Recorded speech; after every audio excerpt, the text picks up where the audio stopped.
it's just Gen Z language or Yeah. whatever. So you're familiar. I'm glad no one called you Chugi because I feel like that. Not yet. Not yet. What does chuggy mean? Chugi's just cringe. Has no riz. Okay.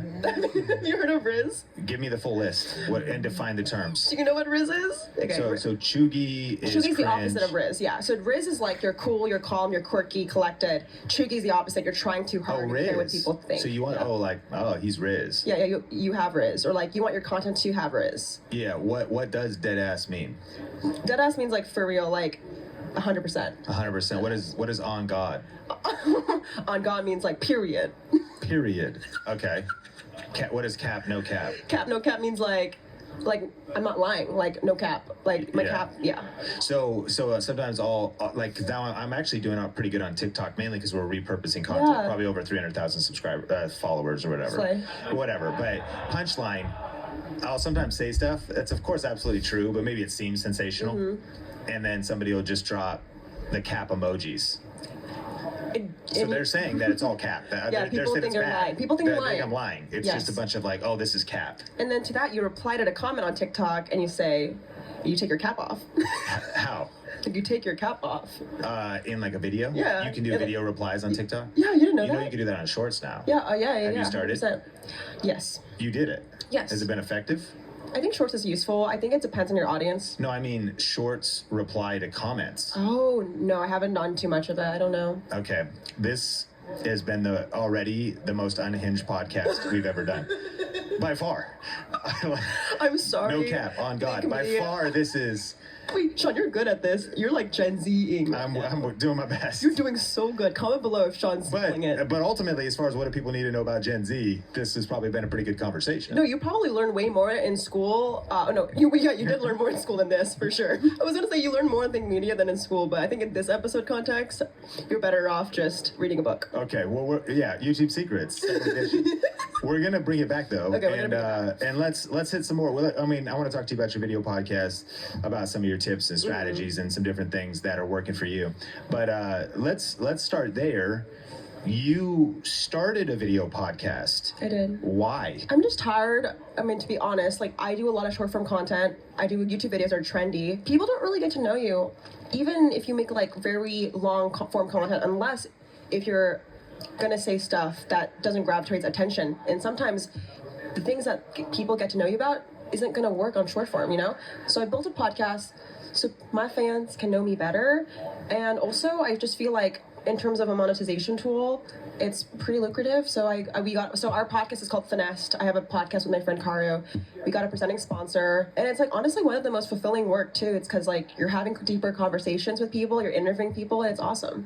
What is a presenting sponsor? It's like a sugar daddy of podcasts. Like you get the upfront payment for having their brand in your podcast every episode. For what range of time did you do? 12 episodes for a year. Wait, okay, so it's a year-long contract, but you only had to shout them out in 12 of the episodes, even if you upload more? No, 12 episodes is our season. So we signed like every episode deal for 12 episodes, one season. Got it. So you're doing seasons. Yes, I'm going professional, yeah. So you're doing seasons, yes. 12 episodes. How long does that take? We're almost done. It's been 6 months, so you're not trying to do weekly? No, we're doing bi-monthly, like twice a month. And any tips if somebody wanted to get a presenting sponsor, how to network around, work that out? I 100%. I actually have great advice on this. So our podcast is called Finessed, and we 100% finesse this presenting sponsor because we didn't have any viewership on our podcast. We didn't have any metrics that could show us that we could, kill it. But it's just kind of like getting investment towards like a startup. The brand needs to believe in you as a founder, you as a storyteller. And we told the story really strongly. Finesse is about teaching creators and founders that you can do anything. You can start a business even if you don't have capital or if you don't have money. And our sponsor, not sponsored, is called Fourth Wall, and they're like a platform to help creators do that. So it just worked out. And my co-host is also so happens to be one of the most talented agents. So that also was a plus. And now that you've posted a few episodes, what have you learned about posting them on? They go on YouTube? They go on YouTube, yeah. Do they though? Did I actually check and maybe only the shorts went on YouTube, but you put audio elsewhere, or do you put the full video podcast up? Oh, the full video is only on Fourth Wall and Spotify. Okay, so Fourth Wall is a separate destination. Yes, it's kind of like a landing page for our home base. Okay, so you could listen to your video podcast on Fourth Wall, Yes. or Spotify, or Apple, or Apple Music, everywhere. Yeah, all that, and then on YouTube you're just uploading clips. Clips, yes. And you might share some clips on your socials as well. Exactly. once you Yes. have We your- post a lot of clips. Do you post a lot of clips from your podcast? That's what we do now. That's basically our entire TikTok. You need to make that little Gen Z conversation a clip right there, like that whole little interaction. Yeah, you got it. Okay. All right, noted. Taking notes. Okay, so and then anything else you've learned since doing a podcast? Yeah. Because a lot of people want to launch their own, maybe tips, growth, topics, how to have conversations. Is it always just you two talking Yes. about something topical? It's always that, and we interview people who are really cool if we are able to find cool people, which I feel like you would be one of them. But I think one of my biggest tips is try your best not to be. I don't know if this is a roast to Think Media, but like try your best not to be just. Trump has unleashed a huge set of tax cuts for the wealthiest. Anger and fear are natural, but we got to channel it into action. I want an Illinois where everyone has a chance to succeed, regardless of the number of letters in their name. There are 29 in mine.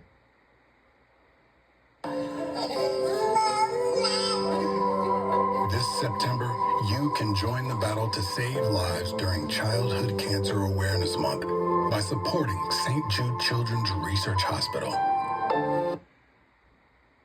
Do like content that's about other people, and if you don't build personality, it's hard to retain that audience. I mean, I learned it. Trust me, I've done this with Finesse. Like, initially, our first 5 episodes was just interviewing people. Yeah.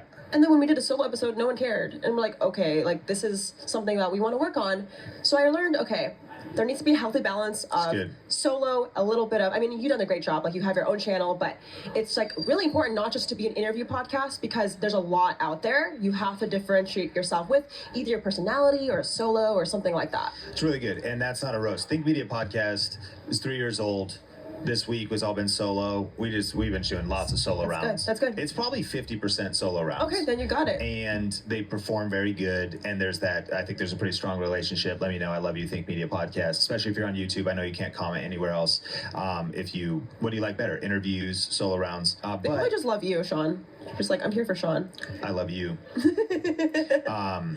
And yes, so that's a great tip. So you actually have that depth, you actually have that connection. When it comes to YouTube versus TikTok, what say you?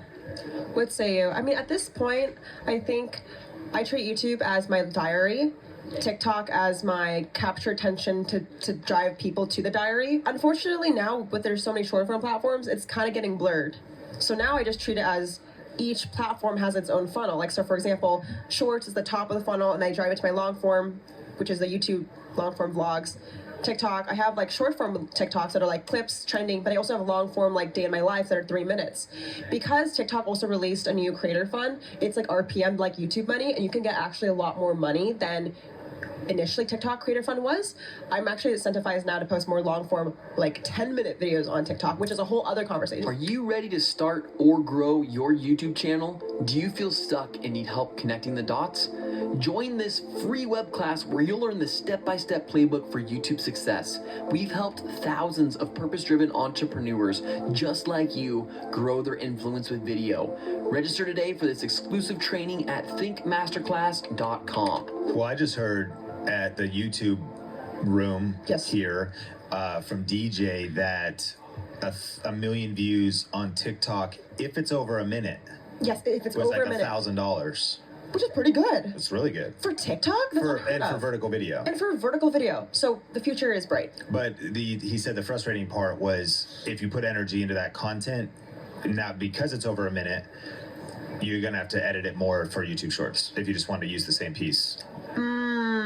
That makes sense. Which is fine, but so maybe you shoot for 105 and then just find 5 seconds in a different version. Exactly. That's But you're talking like 3 minutes on TikTok. Why not 10? Because can't you do 10? You can do 10. I scroll past people who post 10-minute vlogs. I think 3 minutes is a good start, but I'm trying. Did you have anything else to say? You mentioned it's a whole other creator fund or TikTok, or you were gonna say something else. Was I going to say something else? I don't know. I but can you make said something it. up. You said I have a lot more we could talk about there. Oh yeah, I have a lot more we could talk about.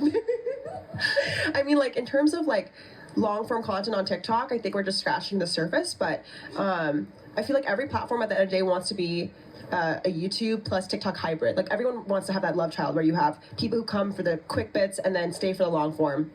And if you can master that ratio of like whether it's 50-50 or 80-20, like I think that's how you build an audience. So let's pretend you were a young person, because Okay. obviously that ship has sailed. You're old now. I'm old now. Relax. That was a joke. And but you are starting from scratch. Yeah. Because you've been doing this since you were 9. So that's 13 years in the game. It's kind of crazy to think. It is crazy. Like a cat. And so you're starting from scratch. What platform do you start on, and with what type of content? I always tell people this. Like my first tip is make 100. Can I cuss or no? Yeah. Okay. Why did you say Videos. that? Well, videos isn't make 100. What were you gonna say? Finish the sentence. Make 100. What's the? I just want to know now. Well, I was gonna say make 100 videos that don't. On what platform? Honestly, What length? whatever you. So I think always create content where you consume the most, because you're gonna know the format better. Don't try to make TikToks if you don't know the culture, the language. If you love YouTube, just double down, and you can repost on TikTok, right? So double down on what platform you love the most. I think I would personally start with YouTube, and then you can make 100 or 100 YouTube shorts, and focus on only just understanding how to edit and produce and be interesting. I think a lot of people focus on how to get views and optimize, but they don't even know how to talk, how to edit, how to like get comfy, how to start, and just treat your 100 videos as making videos for fun. And I always say like, recreate your top 10 favorite YouTubers' top 10 videos. Like that's a good start. Like look if you like Sean's video, maybe to recreate his top 10. Actually, you probably get a lot of that. But like, like start there, and now you have 100 videos, right? So make a list of your top 10 people, find the top 10 videos, start there, and then optimize. You don't need to overthink the beginning. Okay, so that's how you would start. If you went into this now knowing everything you know.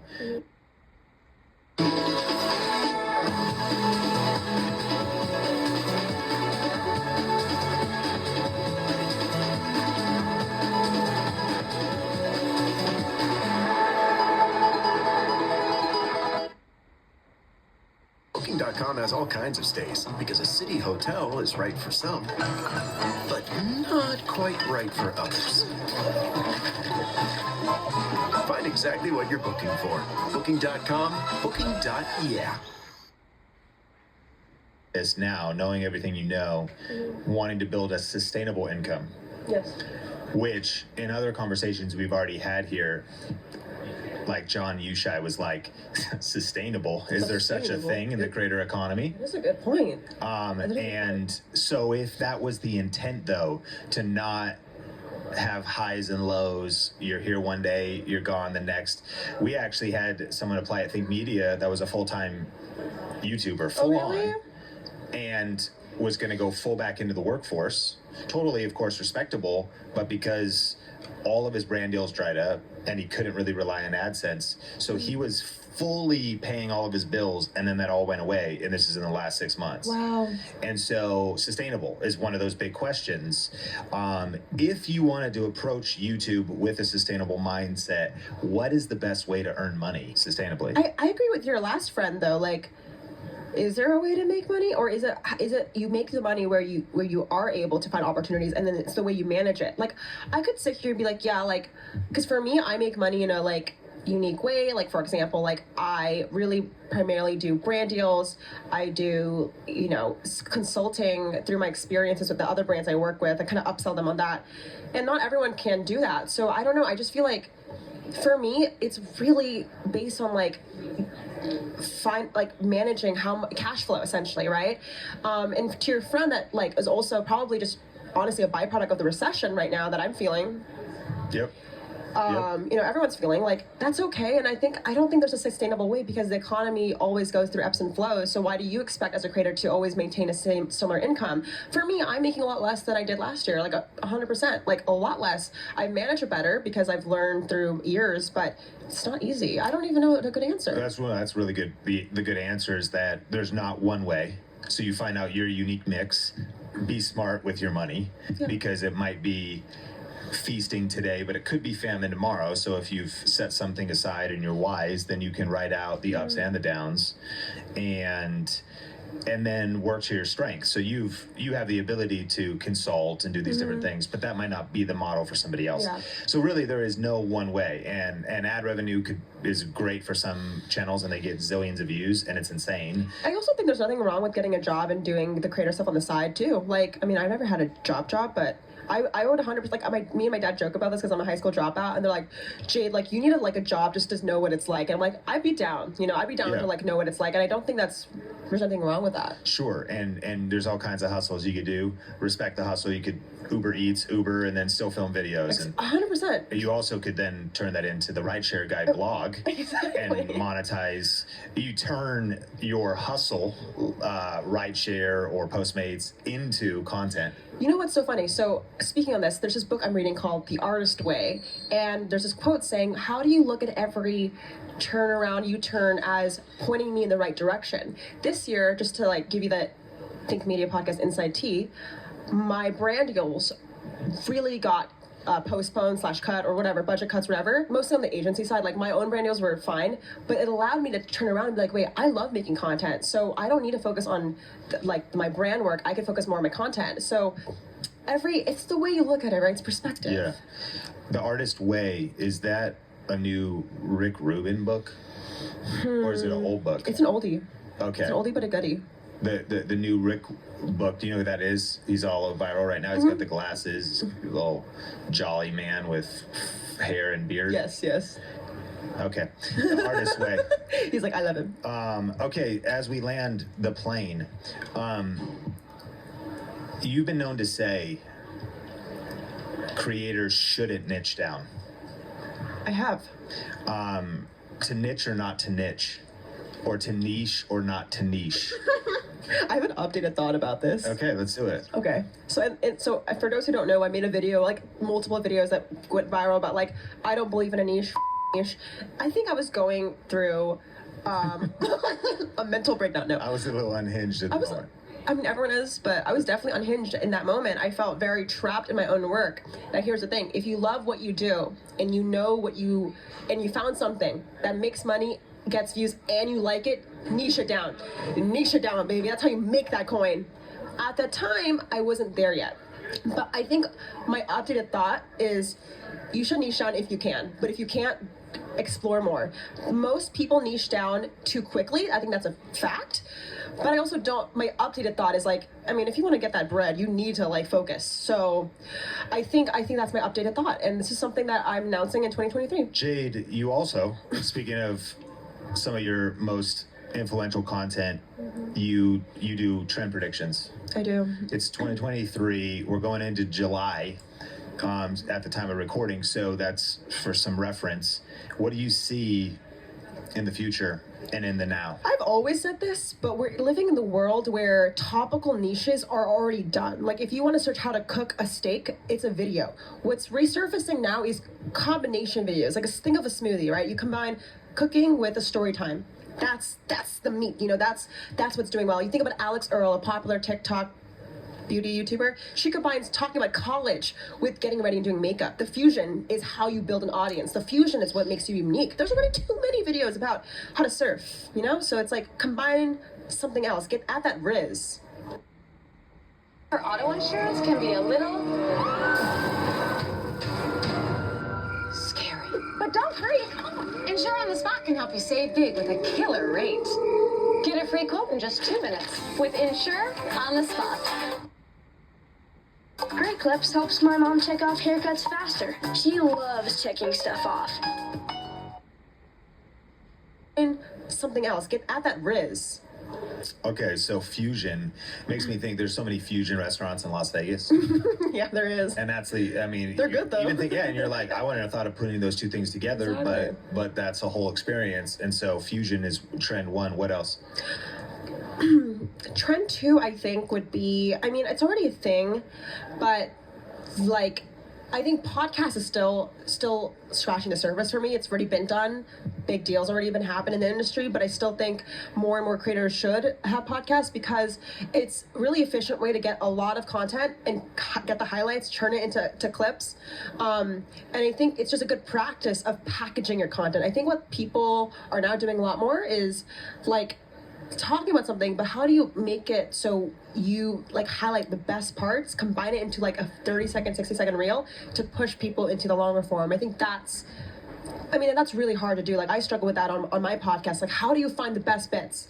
How do you tell a story really quickly in the most efficient way? Have you tapped into AI yet for that? Yeah, I think ChatGPT is basically a better version of me for sure right now. Have you tapped into things like Opus Clip, Yes. which does search keywords and trending things, Yes. and you throw your podcast in there? Have you found that to be useful? Yes, I think a human though knows what's funny. Like I'll say like really off the cuff stuff, but in the AI won't pick it. They don't have that riz yet. I think once the AI gets an update with Sure. that, I think it's going to be fire. You know, I think, and actually, we have been loving Opus Clip. It's definitely not perfect. Are you sponsored? We're not sponsored, But but we're open to it. Presenting sponsor. but we are, and legit. We're paying attention to all of them, and we're just wondering who's going to kind of like edge out being Right. the best. I think Adobe's going to win. Really, with pulling clips too. I just feel like if anyone's going to just copy like an existing product really well Oh, and yeah. make it better, it's Adobe. It is. That's a good point because it's kind of an unfair advantage that They they have can just go everything. swipe it up, and they're bigger. They have more money. They have a bigger team. Exactly. You know what's interesting though is when it spits out though like 10 clip, a human still has to review them. Review them, yeah. And that's what it at least has saved you time to maybe be like, oh, those are cool, and let me use those, and then you still edit around them. Perhaps even if you did it somewhere else, Yeah. just by throwing them in there, keywords, trending keywords, emojis, or whatever else some of these are doing. So It's a crazy time we're living in. Like I used to hire so many. It's kind of sad. I used to hire so many people that do the things that AI does, and it's like, damn, like what a weird time to be, and what a scary time to be for like a lot of people just starting too. Like, I mean, you probably saw this industry change so much in the past like little than 3 years. You know, it's like, it's weird. are you saying I'm old? No, Sean, you're a millennial. I mean, you're a older millennial. We already established that. I'm a millennial.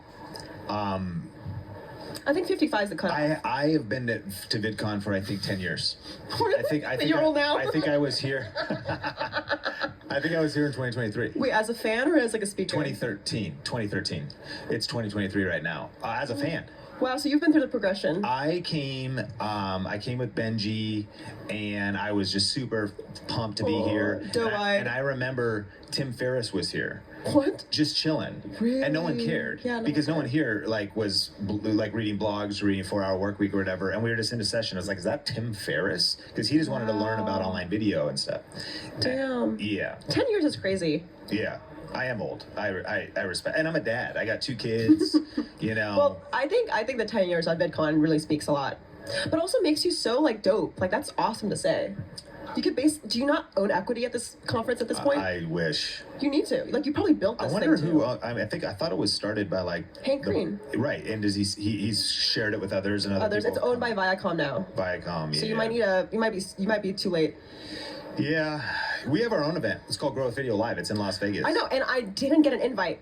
growwithvideolive.com is in the show notes, and yeah, that's a good point. And we had 17,000 speakers last year. Wait, 17,000 attendees, right? No speakers. It was. Wait, what? I'm exaggerating, but it was. Okay. It was kind of too. Like it was great, but it was so packed in. Like so many panels and stuff. Because we only have one stage. We don't have 48. really? We don't have 3 floors with Wait, 68. can I rooms. say something right now on the podcast too? Let me DJ your next Grow with Video Live event. Like DJ the music. Yeah, and I can speak too, but I rather DJ. What like off decks? Yeah, I'll do it for free. I play violin and piano like professionally for 10 years, and I now DJ. And I've been doing this for startup events starting 3 days ago. Sick. So let me DJ. Okay, I'll do it for free. let's talk. That sounds fire. Or you can pay me.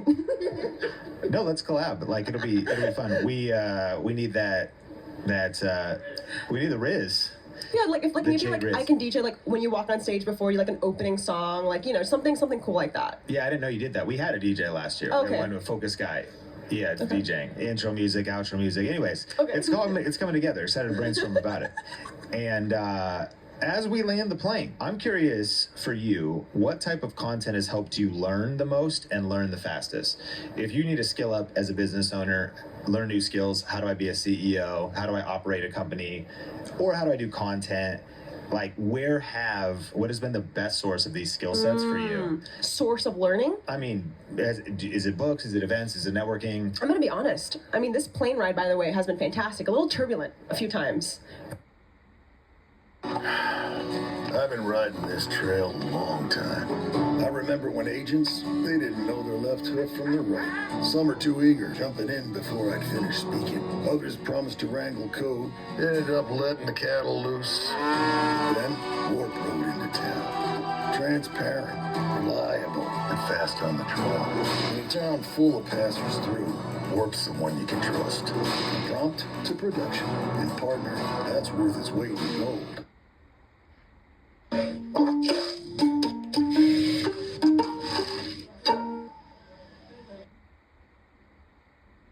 You made a joke about like we're landing the plane. Okay. So you were so lost. That was so deep. That was so deep. Okay. And I'm so grateful that you were trying to fly in my jet stream. No, I love it.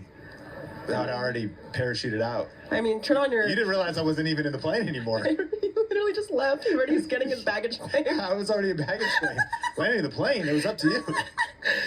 My biggest resource for learning, honestly, is unfortunately and fortunately failing a lot. You know, I've read a lot of books. I mean, I can name a couple. Like, I love Subtle Art of Not Giving a F***. It's a classic of just starting with the mental side. He just spoke. You did? Mark Mason. Really? Was It's here. Manson, by the way. Manson was just here. Wow. Mark. Really? Wait, I want to meet He was in the first session here today. Oh my gosh. Okay. I'm a big fan. But The yeah, Art of Being Mark Manson. yeah, Mark Manson's great. All his books are awesome. Okay. I also have read like funnel secrets, like all like the growth hacking books. But at the end of the day, nothing really worked until I learned from failing. You know, I mean, I can name so many failures, like hiring too many people at once. I learned about how to not make videos too long or too short, and just trying a bunch of things. And I think that is it. I mean, like, obviously Think Media, duh, you gotta subscribe to the podcast, the newsletter, to everything, and my vlogs. But other than that, like, I just encourage everyone to just be their own little scientist in the lab, hypothesize, Good. do it, and then report back. Jade Dharma Wongsa, really appreciate you. Thanks for coming on the podcast. You you, mentioned Sean. they got to subscribe to your vlog. They don't have to, but you could. But if, like, what's the stack of your brands and accounts worth following? I think it's easier to follow me on Instagram because I post pretty photos. I also have TikTok and YouTube, which is all Jade Dharma Wongsa. And if you really want to get to know me, the unhinged side, my podcast is called Finessed. I will say rated R. No, just kidding. It's just funny. Jade, I appreciate you. Really grateful for the value you've added to our community today, and Oh, look I forward hope I to did. connecting more in the future. Thank you, Sean. I'm again honored to be here. I thought I was too relevant, but I think I've gained my trophy back. There it is. Algorithm is not my enemy. The algorithm is my friend. Welcome to Do It at a Dime. Hi guys, doing on a dime here, and Over 10 years, over 335 million views. How did you start YouTube in the first place, and how you got here today? I found that short form content is an amazing way to drive viewership to my channel. So I would see something start to trend or be like, whoa, like I have something to say here, and start to pivot my content toward that. Welcome back to the Think Media Podcast. In today's episode, we're going to be learning from a creator that is getting 2.8 million views per month right now. She's going to be breaking down her strategies, her tips, but she's also been on YouTube for over a decade. So there's going to be some priceless insights for not just how to start a new channel, but how to succeed over the long haul and the ups and downs that come with a creator career. Catherine from Do It on a Dime shares her passion for organizing, frugal living, and DIY across the internet.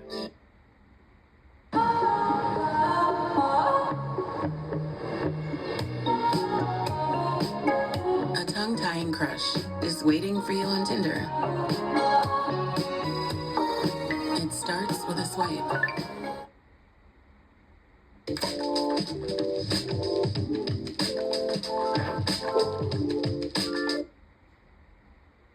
Best life on a budget is achievable for anyone. So if you're